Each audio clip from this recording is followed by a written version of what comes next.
बिस्मिल्लाहिर्रहमानिर्रहीम। अस्सलामुअलैकुम दोस्तों, क्या हाल चाल हैं। मैं उम्मीद करता हूं कि मेरे तमाम दोस्त खैरियत से होंगे। तो दोस्तों, शाह मोहम्मद साहिवाल की प्योर में पहला सुबह सोने वाली ये गाय लेके आया है। जोटी बछड़ी है, अभी पहला सुबह सोने के लिए तैयार खड़ी है। तकरीबन उनको 10 दिन ले रही है, 12 दिन। तो ये भी शाह मोहम्मद के डेरे पे खड़ी है। लोकेशन है इसकी हरूनाबाद सिटी, ज़िला बहावल नगर। तो चेक करें जी गाय का माशाल्लाह बॉडी स्ट्रक्चर चेक करें, नाफ जालर और सारा स्ट्रक्चर बड़ा प्यारा है। ये देखें जी, हवाना माशाल्लाह बना रही है। तो जो भी दोस्त दिलचस्पी रखते हैं वो शाह मोहम्मद के डेरे पे जाएं। माशाल्लाह रौनकें लगी हुई हैं वहाँ पे। माल वाली 25-30 गाय उनके डेरे पे हर वक्त खड़ी होती हैं। इस गाय की जो डिमांड की है शाह मोहम्मद ने, वो की है 1,65,000 रुपये।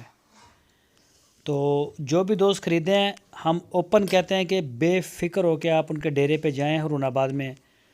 वहाँ जाके आप अपनी तसल्ली करें, चेक करें, थन चड्डा हर चीज़ देखें, उसके बाद आप डील करें। कार्गो की सहूलत हमारे पास मौजूद है।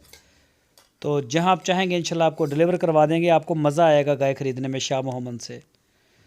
तो जो दोस्त कहते हैं कि जी महंगी है, तो मंडियों में 70-80 हज़ार की जो गाय मिलती है वो गाय नहीं होती, वो एक धोखा होता है। वो बाद में पता चलता है जब 20-80 हज़ार की गाय लेके और 15,000 12,000 उसके ऊपर किराया पड़ता है, तो फिर बाद में पता चलता है कि ये मेरे साथ फ्रॉड हुआ है। तो हमारे पास आप चाहे 15 दिन बैठ के चेक करें, कोई टेंशन नहीं, चवाई करें तसल्ली से। ना पसंद आए छोड़ दें, कोई मोस्ट वेलकम। पसंद आए तो 2 लेके जाएं।